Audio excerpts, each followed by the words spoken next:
সম্মানিত উপস্থিতি, আপনারা নিজ দায়িত্বে উঠে চলে যাচ্ছেন, রাত মাত্র 11:15। তাহলে এই ওয়াজ করে লাভটা কি, তাই বলেন? আমরা তো নিজ দায়িত্বে না আসতে পারতাম,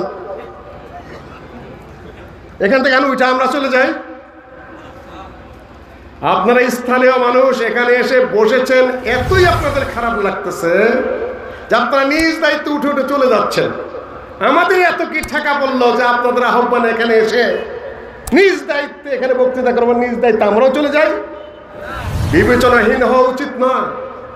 দ্বীনি জলসা, ইসলামী জলসা, এখানে কোরআন এবং হাদিসের আলোচনা, আর সম্মান দেওয়া কর্তব্য, সম্মান বোধ শিখতে হবে।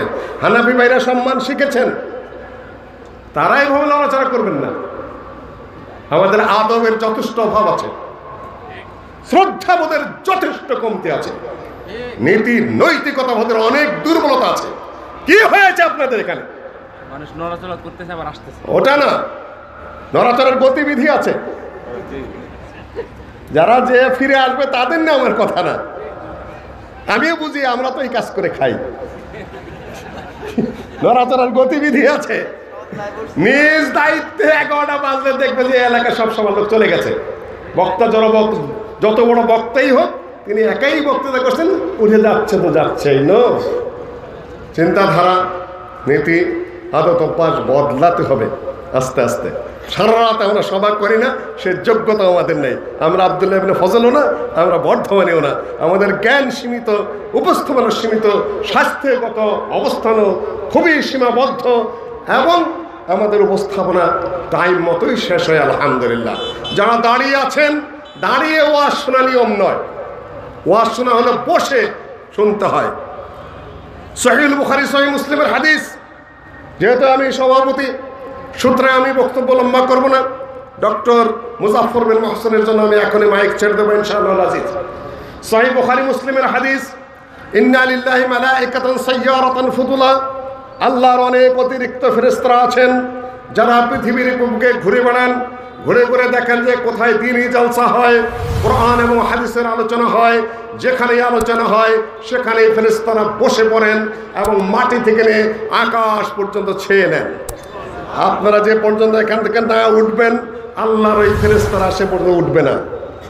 আলহামদুলিল্লাহ। ফিরে যাওয়ার পর আল্লাহ পাক জিজ্ঞাসা করেন, আইনা কুনতুম, তোমরা কোথায় ছিলে? ফেরেশতারা জবাব দেবে, মারকাজুস সুন্নাহ আস-সালাফি, রূপগঞ্জের ওখানে ছিলাম।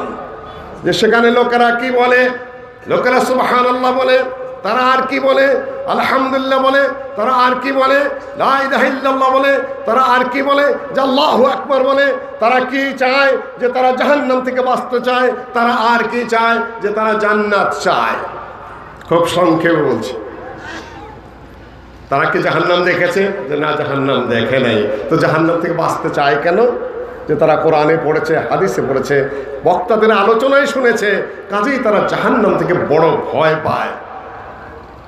দেখো ফেরেশতারা, যদি তোমাদের মতো জাহান্নাম দেখতে পেত, তাহলে আমার এই বান্দারা কতটা ভয় করতো জাহান্নামকে।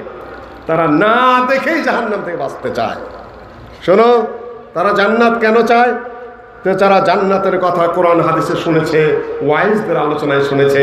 দেখো, ওরা জান্নাত দেখে নাই, শুধু শুনেছে, এজন্যই তাদের জান্নাত পাওয়ার জন্য কত উদ্গ্রীব। তারপরে আল্লাহ বলবেন, শোনো, আমি তারা যা চাইলো তা দিয়ে দিলাম। তারা গুনাহ মাফ চেয়েছে, তাদের গুনাহ আমি মাফ করে দিলাম। তারা জাহান্নাম থেকে বাঁচতে চেয়েছে, তাদেরকে জাহান্নাম থেকে আমি মুক্তি দিয়ে দিলাম। তারা জান্নাত চেয়েছে, তাদেরকে আমি জান্নাত দিয়ে দিলাম।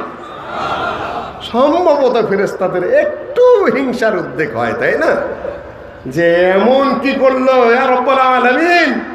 ওখানে এমন কিছু লোক ছিল যারা ওয়াজ মাহফিল বা দ্বীনি আলোচনা শোনার উদ্দেশ্যে আসেনি, রাস্তা দিয়ে যাইতেছিল, যাত্রা পথে বসে পড়েছে। তাদের কি হবে? আল্লাহ বলে, ওয়ালাহু গাফারতু, আমি তাদেরকেও মাফ করে দিলাম। ইন্নাহুম কওমুন লা ইয়াশকাবিহিম জালিসুহুম। এই জাতীয় কোরআন সুন্নাহর মাজলিসে যারা বসে, তারা এমন সৌভাগ্যবান যে তাদের দেখা দেখি, তাদের সাথে যারা বসে তারাও বঞ্চিত হয় না। এত ফজিলত যেখানে কোরআন এবং হাদিসের আলোচনা করা হয়। আপনারা বসে শুনবেন, যারা দাঁড়িয়ে শুনবেন ওয়াজ শুনবেন ফায়দা হবে, কিন্তু বসার কারণে যে গুনাহ মাফ হওয়া, জাহান্নাম থেকে মুক্তি পাওয়া, জান্নাত লাভ হওয়া, দাঁড়িয়ে থেকে শুনলে সেটা হবে না। জালিসের কথা আছে, লা ইয়াশকা বিহিম জালিসুন, বসতে হবে। আর দিনই জলসার আদব দাঁড়িয়ে থাকা নয়।